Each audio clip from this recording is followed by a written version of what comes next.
la parole.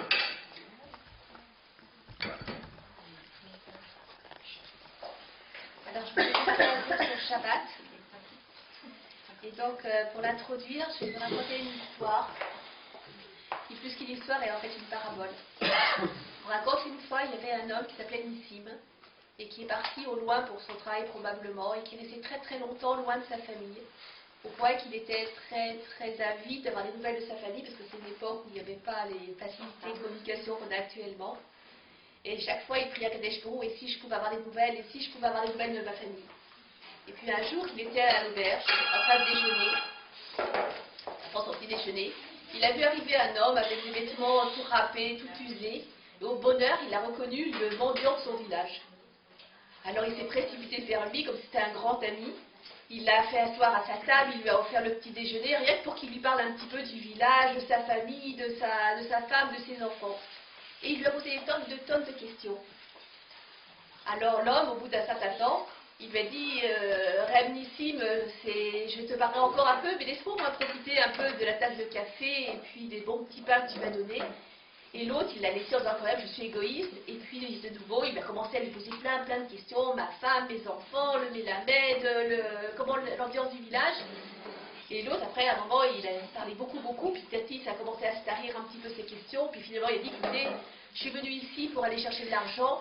Et c'est déjà vendredi, la journée est avancée, il faut absolument que je fasse mon travail. Alors Nissim était tellement avide qu'il s'est dit, écoute, combien tu penses collecter? Peut-être 200, peut-être 300 couronnes. Écoute, je te les paye et je t'offre le Shabbat dans cette belle auberge. Et comme ça, tu pourras tout me raconter sur ma famille, sur le village, et que l'on soit comme de vieux amis. Alors, pacte conclu, l'autre était tout content. Donc il s'installe dans une belle pièce dans l'auberge, dans des belles chambres. Et donc le soir arrive, ils vont à la choule, et sur le retour de la choule, il commence à poser ses questions, toujours avide d'avoir des connaissances. Et l'autre dit, écoute, on va peut-être remonter plus tard les bavardages, parce que si on ne se dépêche pas d'arriver, le repas sera froid.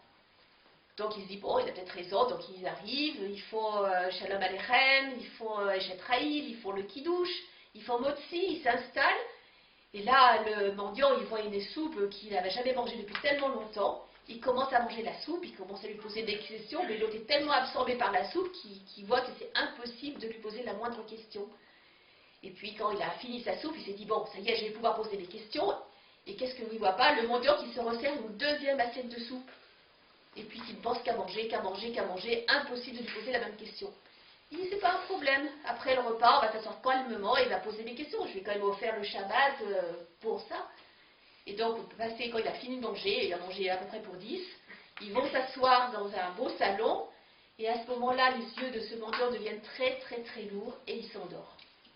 Et l'autre essaie de le secouer pour essayer d'avoir quelque chose de lui, mais impossible. Le lendemain, même histoire, il ne pense qu'à manger et à dormir. Et donc, le pauvre Nissim est complètement écœuré, il a dépensé beaucoup d'argent, il a investi beaucoup d'espoir, et finalement, il n'a rien eu. On dit que c'est la même chose qui se passe pour nous Shabbat. À Shabbat, on a des belles tables, on a des belles bougies, des belles lumières, des beaux plats, des beaux habits. Mais en vérité, tout ça, Kadesh Baruch Hu nous l'offre. Pourquoi? Pour une raison unique. Pour qu'on se rapproche de lui, pour qu'on prie avec ferveur, qu'on étudie la Torah, qu'on fasse des Tehillim, enfin qu'on fasse toute démarche qui permet de nous rapprocher d'Akadesh Baruch Hu. Et si le juif, il se fait avoir par le fait que le matériel est trop agréable à Shabbat, alors il a un petit peu loupé pourquoi Kadesh Baruch Hu lui a offert ce beau Shabbat. Alors c'est évident que si Akadesh Baruch Hu nous demande de se rapprocher de lui pendant Shabbat, c'est que forcément il nous donne les forces de le faire. Non seulement matériellement en nous donnant le cadre agréable pour se rapprocher de lui, mais qu'il nous donne des forces spéciales. Et c'est là-dessus que la Gemara nous dit que Shabbat, depuis l'entrée de Shabbat jusqu'à la sortie de Shabbat, Akadesh Baruch Hu nous donne une âme supplémentaire. Une Shabbat Yetera, une âme supplémentaire, qui nous est donnée par Akadesh Baruch Hu et qui part au moment de l'Avdallah. C'est pour ça qu'on respire les Bessamim, parce que justement on a un petit manque du fait que c'est des Neshama part, et on se réconforte avec de bonnes odeurs. Et on dit, à quoi sert cette Neshama? Est-ce qu'elle sert à donner un supplément de vitalité? Est-ce que quelqu'un s'est senti avec plus de vitalité Shabbat? Non. Bon, à la limite, des fois on est presque plus fatigué parce qu'on se relâche. Hein?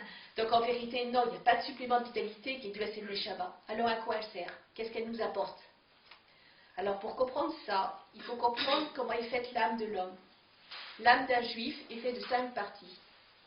3 parties qui sont investies dans le corps, qui s'appellent Nefesh, qui est la vitalité du corps, Ruach, qui sont les sentiments de l'homme, et Neshama, qui sont l'intellect de l'homme.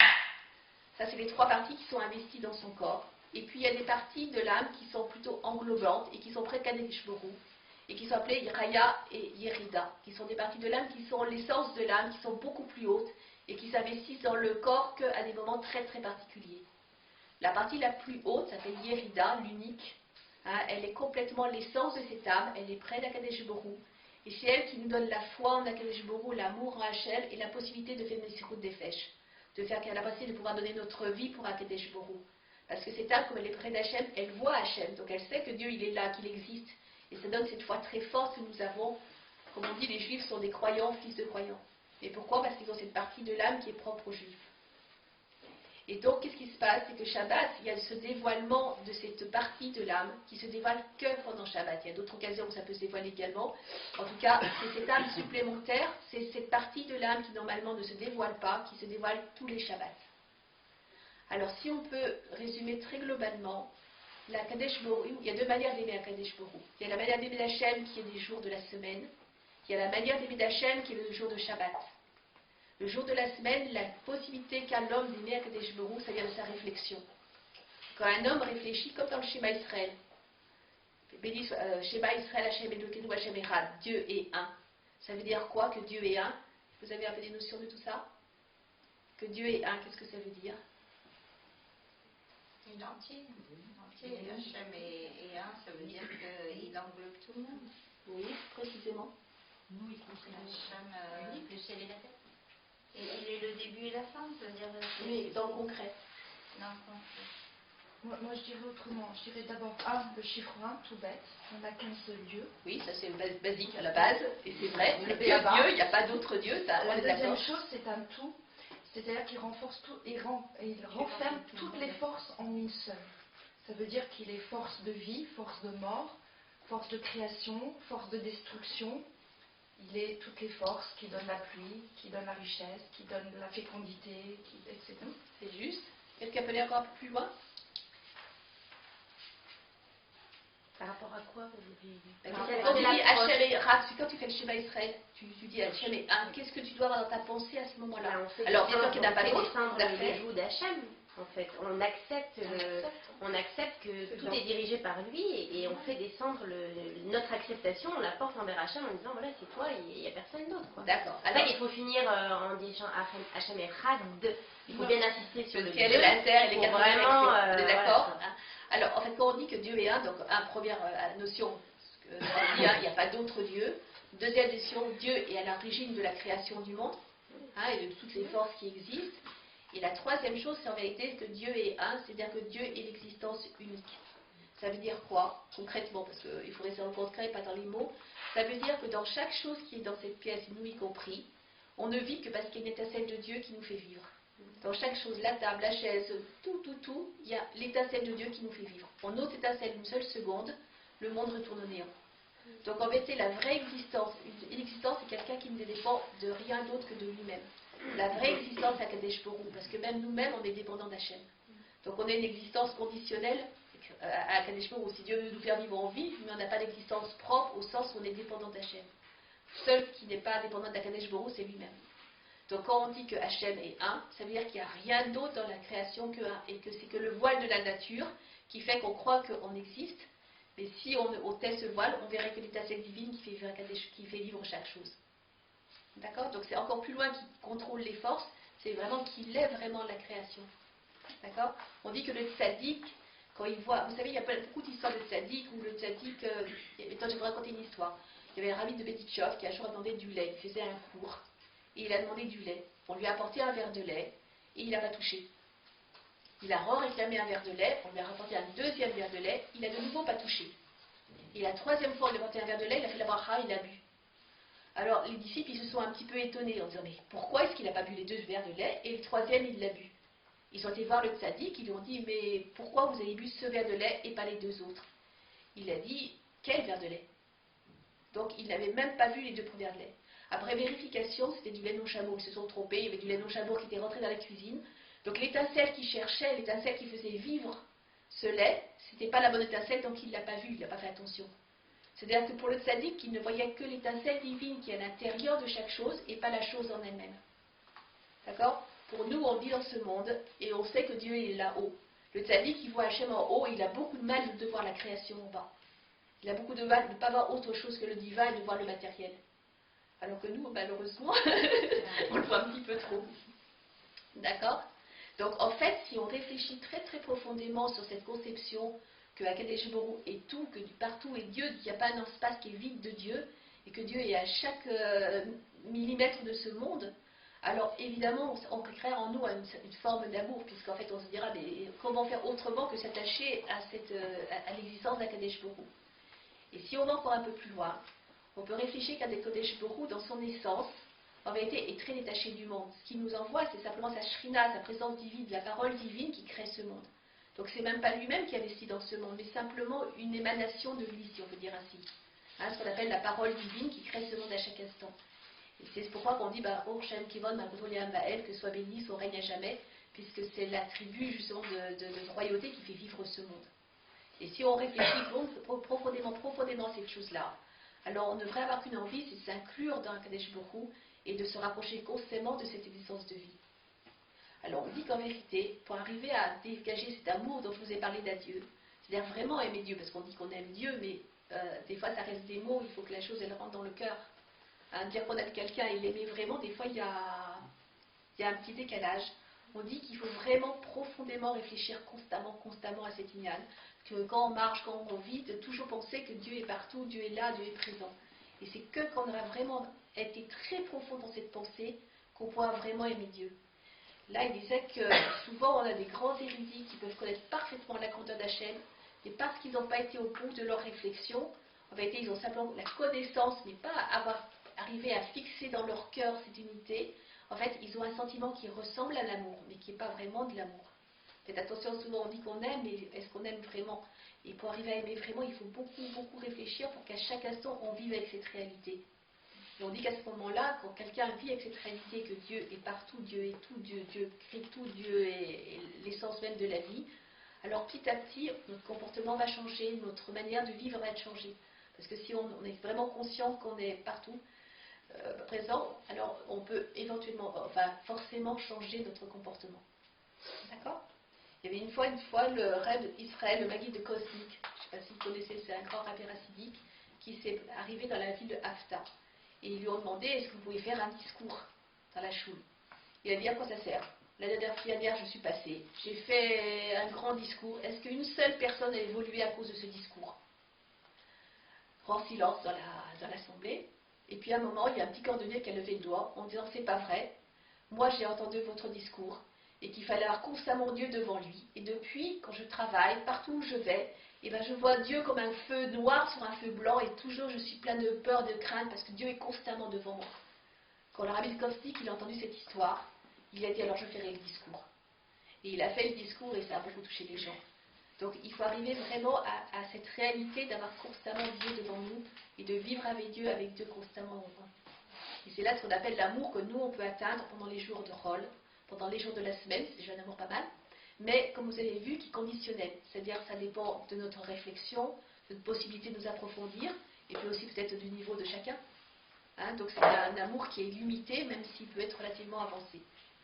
Le Shabbat, c'est différent. Le Shabbat, on a la possibilité, parce que cette âme se dévoile, parce que cette partie très haute de la Neshama se dévoile, d'arriver à un amour qui est un amour inconditionnel. On dit qu'un juif, c'est un croyant, fils de croyant, mais tout juif aime Dieu.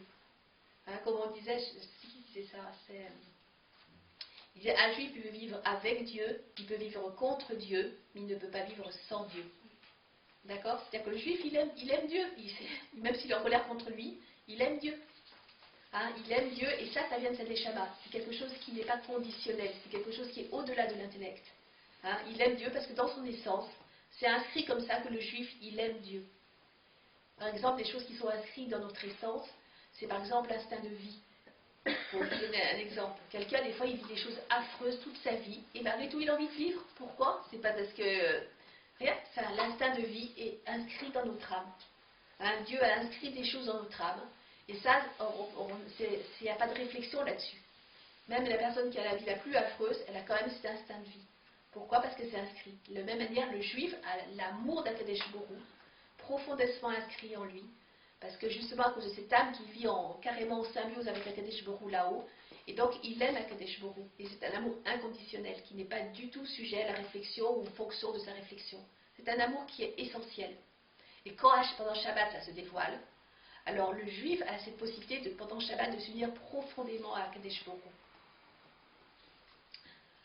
Et cette âme, justement, je vous dis, c'est celle qui est capable de faire Messirou Nefesh. Un exemple de ça, pendant la guerre, avec les nazis, un jour les nazis ont envahi un petit village en Pologne, et ils se sont amusés. Ils ont déployé le Sefer Torah, je ne sais pas si vous connaissez cette histoire, et ils ont dit à tous les gens de venir cracher dans le Sefer Torah, et que celui qui cracherait pas, eh ben, ils le tueraient. Les uns, ils ont demandé aux rabbinim. Bien sûr, les rabbinim ont dit, vous crachez dans le Sefer Torah, parce que la vie, elle est plus chère que le Sefer Torah. Le Sefer Torah est là pour la vie du juif. Et donc l'un après l'autre, la mort dans l'âme, les grands rabbinim, tous les gens importants et les moins importants, ils ont craché la mort dans l'âme dans ce Sefer Torah. Et arrivé Yankelol, le petit voyou du village, c'est qui faisait toutes les bêtises. Et on lui a dit, tu craches. Il a dit, je crache pas. Moi, j'ai fait toutes les bêtises du monde, mais mon seul lien, c'est la Torah. La seule chose qui me m'attache encore à Kadesh Borou, c'est cette Torah, puisque tout le reste, de toute façon, j'ai transgressé. Et ce lien, je ne peux pas y renoncer. Il n'a pas craché, ils l'ont tué. C'est ça l'Irida. C'est cette partie de l'âme qui ne peut pas se séparer d'Akadesh Borou.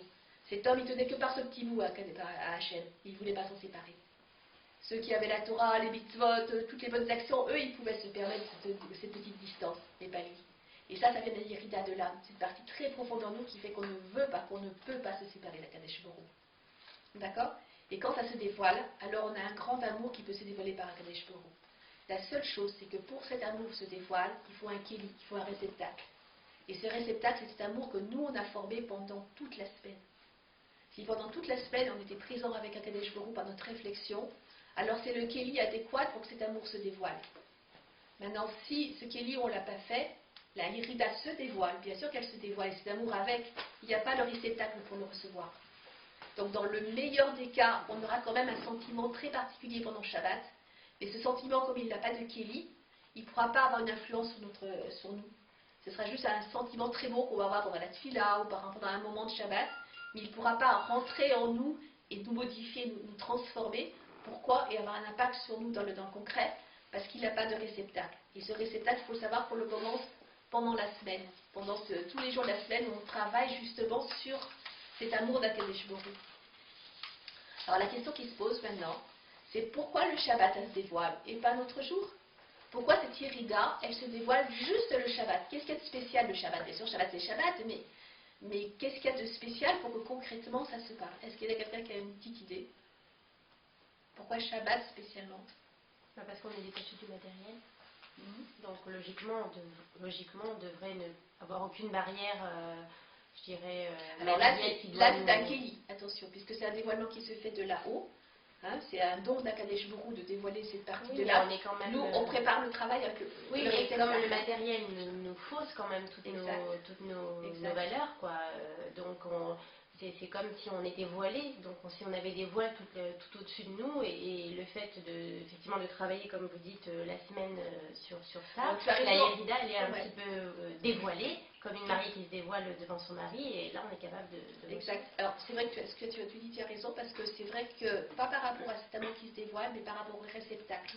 Parce que non seulement sur eux, il faut beaucoup se travailler sur la profondeur, sur la réflexion, mais en plus le fait que si le corps il est trop omniprésent, ça va quand même gêner. Donc le fait qu'il y ait tout cet entourage de Kidusha qui nous entoure Shabbat, ça va permettre que le réceptacle il va vraiment pouvoir se dévoiler et être bon.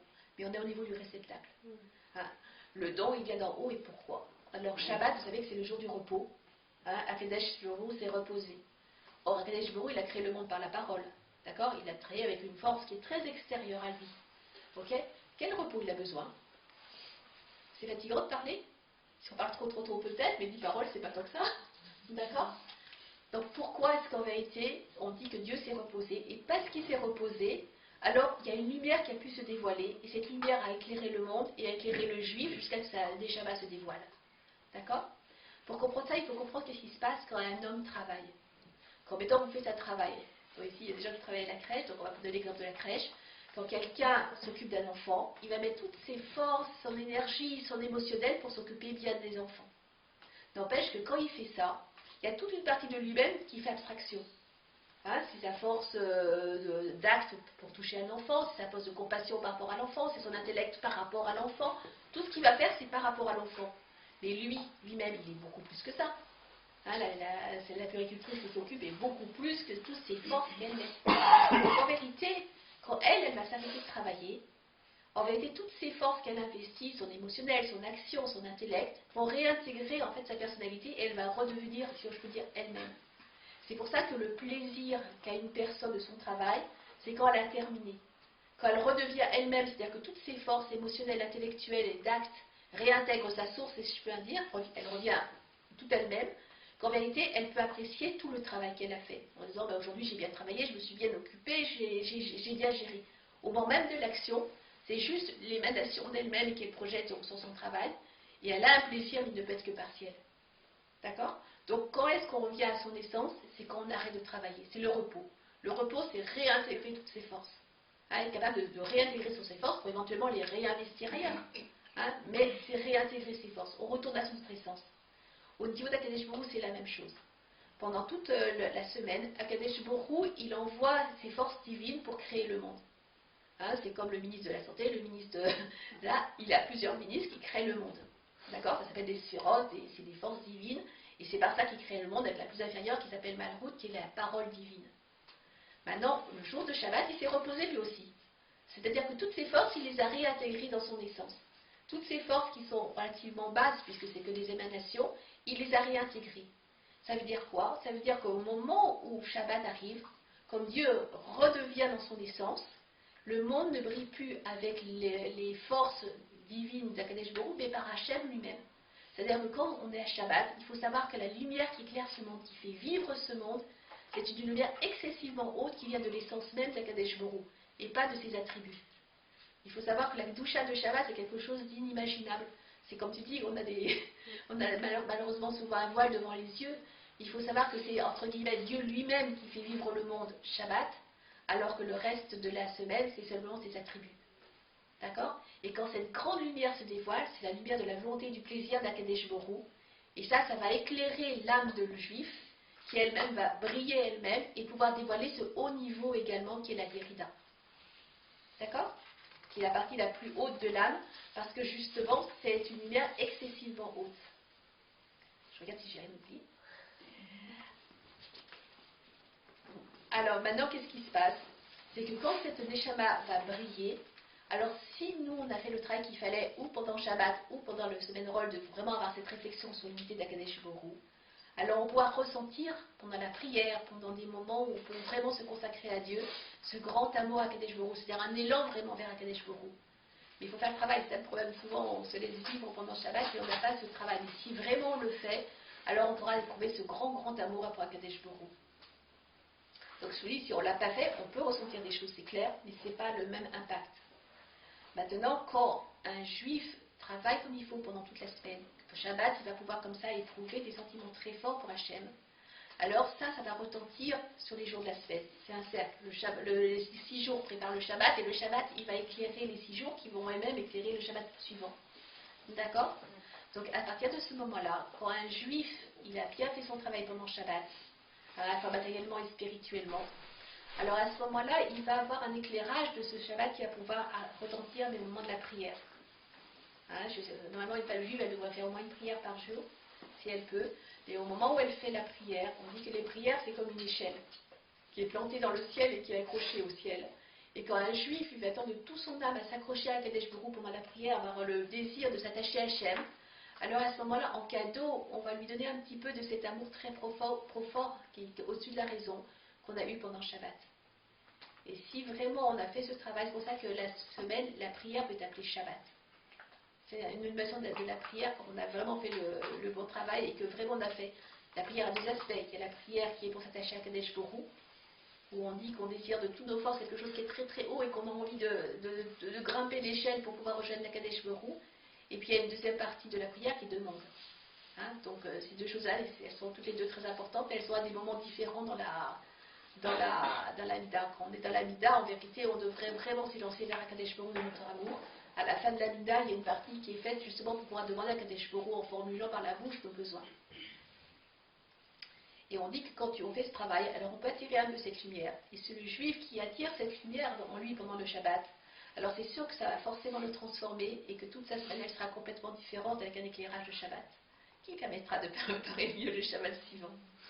Voilà, donc ça c'est la grande force de Shabbat, d'avoir cet éclairage de notre âme. Et si on a fait le bon travail de bien essayer d'aimer Akadosh Baruch Hu toute la semaine, alors on peut arriver très haut niveau Shabbat en se rappelant qu'on a une proximité extraordinaire avec Akadosh Baruch Hu et qu'on a une possibilité de dévoilement extraordinaire et que souvent peut-être on profite du Shabbat à un certain niveau mais peut-être pas au niveau où on pourrait l'atteindre. Parce que ça c'est donné à tout juif. Est-ce qu'il y a des questions? Moi j'ai une petite question. Vous savez, on trouve souvent que le délai, on finit Shabbat, on recommence Shabbat. Est-ce qu'il peut y avoir un lien avec la Yérida justement que vous disiez? Est-ce que le fait de travailler... Oui, parce que justement, si tu as fait ton travail Shabbat, c'est-à-dire que tu as vraiment fait ce travail à la fois de réfléchir sur Akadosh Baruch Hu, surtout pendant ta tefila, et après tu es lancé vers Akadosh Baruch Hu et dévoiler cet amour très fort, on peut des fois le sentir vraiment si vraiment on fait le travail. Quand tu as ressenti cet amour très très fort et tu l'as attiré pendant Shabbat, et tu l'as ressenti, d'abord ça va te transformer, que pendant la prière que tu as fait pendant la semaine, tu vas attirer un dévoilement de la Yérida. Donc tu as possibilité pendant la prière de la semaine, si tu as fait le travail qu'il fallait pendant Shabbat, de dévoiler cette partie très haute de l'âme pendant la prière, pendant Shabbat. Pendant la semaine, excuse-moi. Oui, mais je réponds pas à ta question. Moi, non, en fait, c'est-à-dire que moi, souvent on a le sentiment qu'on finit Shabbat, et c'est déjà Shabbat, et plus on avance dans le temps, plus on vit, et plus c'est court, quoi. Donc, est-ce qu'il y a un lien avec cette fameuse Yérida? Est-ce qu'il y a un lien avec le travail qu'on fait qui fait que peut-être qu'on ne fait pas assez de travail, donc du coup, le délai se raccourcit et on se rend compte que finalement, on n'a pas le temps de faire l'introspection sur soi, etc., et de se rapprocher d'Hachem, que directement on est retrempé dans Shabbat, ou au contraire, c'est parce qu'on a été très proche. Si tu as été très proche, tout le Shabbat, toute la semaine sera éclairée par ça. Donc en fait, tu fais l'éclairage de Shabbat va éclairer toute la semaine. C'est le but.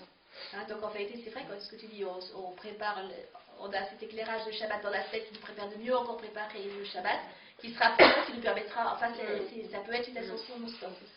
Mais il y a un travail à faire, dans ce monde on n'a rien sans travail.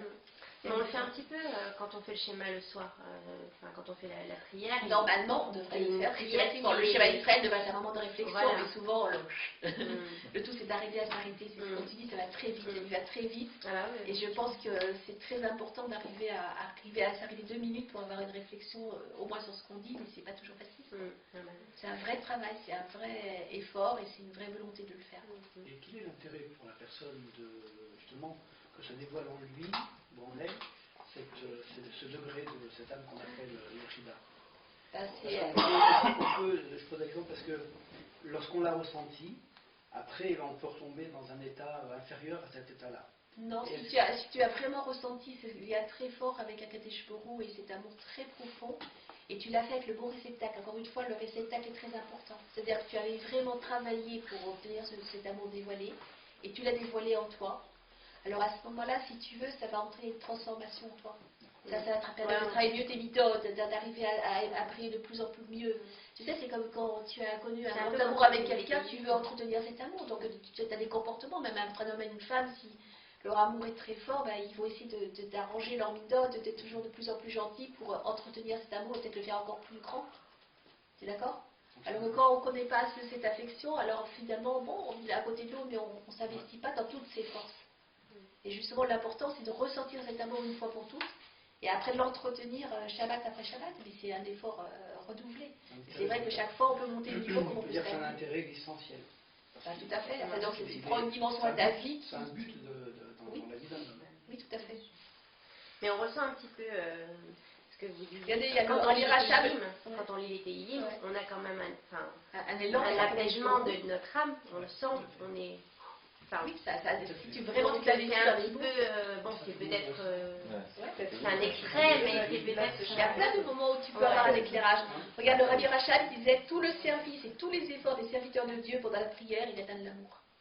Parce que si tu veux, quand tu aimes, tu te transformes. Enfin, je veux dire, ça, on va déjà à l'échelle humaine. Quand tu aimes quelqu'un, tu vas faire plein d'efforts pour lui.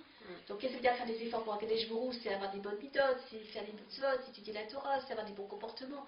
C'est un petit peu s'éloigner du matériel pour vivre à un niveau qui est supérieur.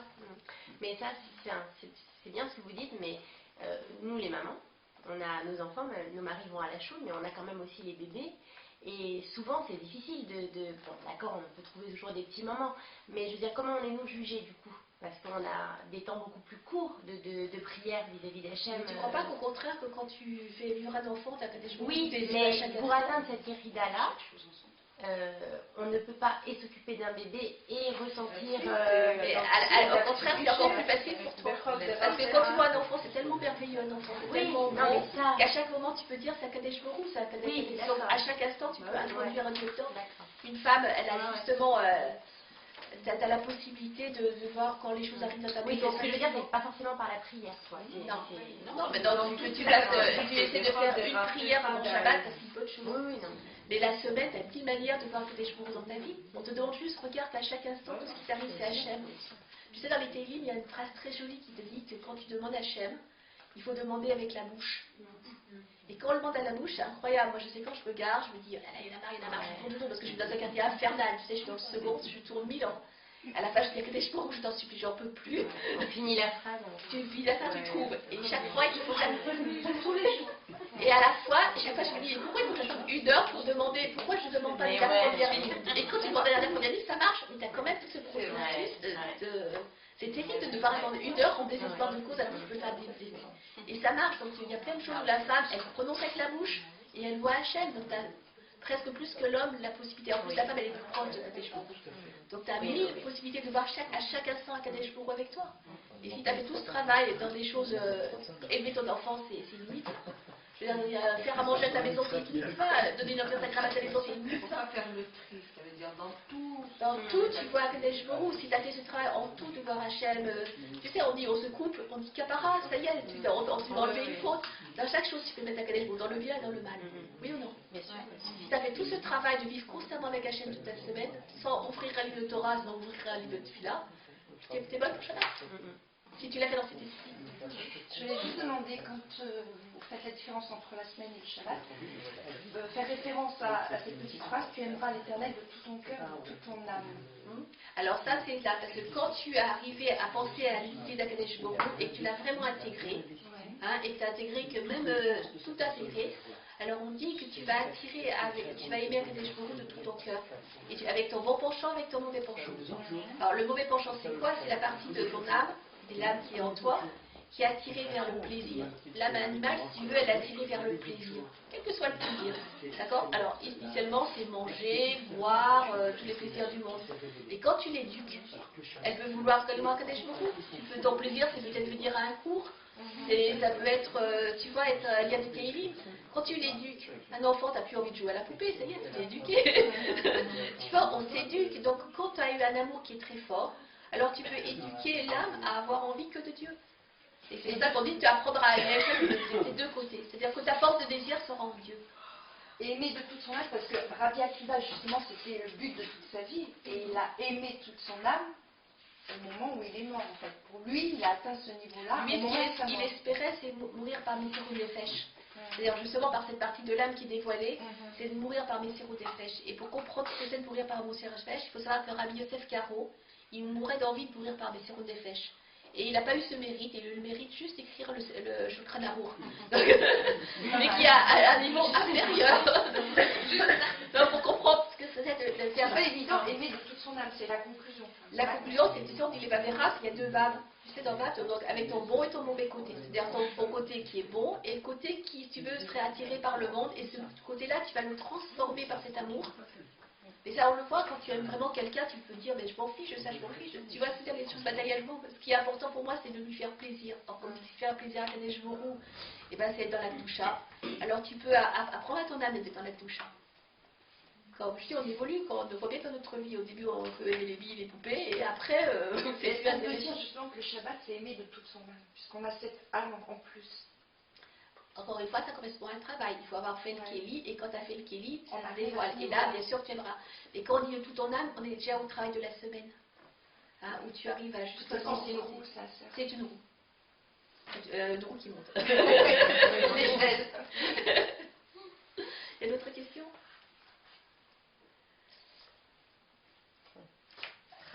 Alors, écoutez, préparez-vous bien pour Shabbat. Super. C'est pour la semaine. C'est la semaine qui a goûté au Shabbat. Oui, ça, prépare-toi bien pour la semaine. Pour Shabbat et Shabbat pour la semaine. Non.